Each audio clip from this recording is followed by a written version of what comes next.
আপা আপনার মদখোর জামাই এসে পড়ছে, এই নেন আপা। হ্যাঁ হ্যাঁ, আপনার লাইফটাই তেনা তেনা আপা। ইস, আমারে বিয়ে করলে হইতো আপা। অক্ষর জামাই বিয়ে করে ওই আমার ব্যাপারে কিছু কবি নবী। তোমরা তোমাদের বাবাকে ডাক দাও। আচ্ছা আম্মু কাজ করে নেই, তারপর ডাক। এখন জলদি জলদি তোমার বাবাকে মক্ষর বাবাকে ডাক দাও, যাও রোকনকে ডাক দাও। বাবা ওঠো ওঠো, বেঁচে আছো নাকি মরে গেছো? ওঠো, তবে বাবা উঠবে না। ওরে সকালে আমার বিচিটা ফাটাই দিল বেচারারা, ফালতু পোলাপান। প্রত্যেক দিনই তো তোমার বিচি ফাটায় ওরা। আজকে আমি হোগাকে হয়ে যাব, তারপর কোটি কোটি টাকা কামাবো। আচ্ছা তাইলে তুমি জলদি এসো, কারণ আমাদের স্যার অপেক্ষা করতেছে। আর ম্যা ম্যা ম্যা ম্যা ম্যা ম্যা ম্যা করবে এই ম্যাডাম। ওকে আমি যাই। জানি না ওনারে কেমনে হোগাকে বানাইছে, হোগাকে হওয়া। আচ্ছা গেলাম, তুমি তাড়াতাড়ি খাওয়া দাওয়া শেষ করে জলদি আসো। আমি ঘর থেকে বের হয়ে গেলাম। উফ, শুনেছো নতুন হোগাকে নারো তো রোকন হবে। স্যার রোকন তো এখন আসে নাই স্যার, আসতে দেরি হতে পারে। হ্যাঁ স্যার, রোকন এখনো আসেনি। স্যার মাফ করে দিন, আমার আসতে একটু দেরি হয়ে গিয়েছে।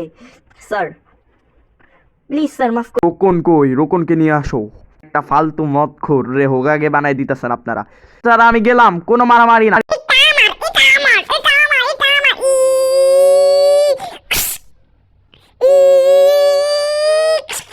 এই বাচ্চাটা দুশমী না।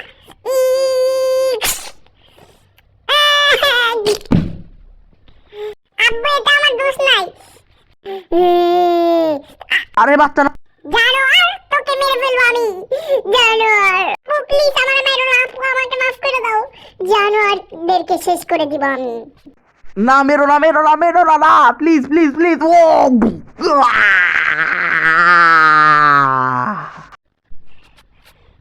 রোকন মদখোর কোন জায়গায় জানি মদ খেয়ে বসে আছে না। রোকন যে মদখোর, এই জন্যই আমি রোকনকে বিয়ে করি নাই। মুহূর্তে রোকন আসিতেছে, যেই হবে আমার পরে হোগাগে।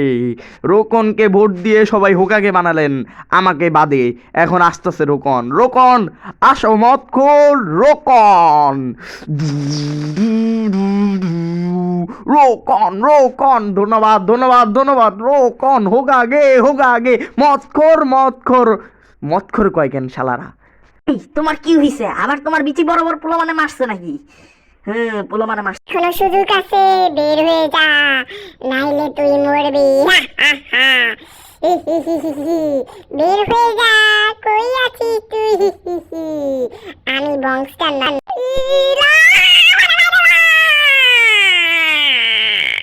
ভালোই অসুস্থ হয়ে গেছে। আম্মু না আসলে আমার যে কি অবস্থা হইতো কে জানে। ও আমার মাইরে ফেলতো। এখন তো অসুস্থ, কিন্তু এই রোকনের খবরই নাই।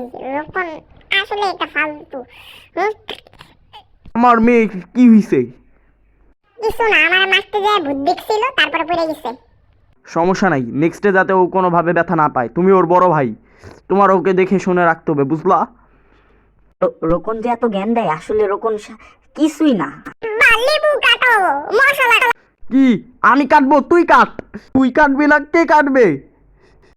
হারাম জাদারা, বাইরে যা, চলে যা, একেবারে বের হয়ে যা। সব তোমার দোষ।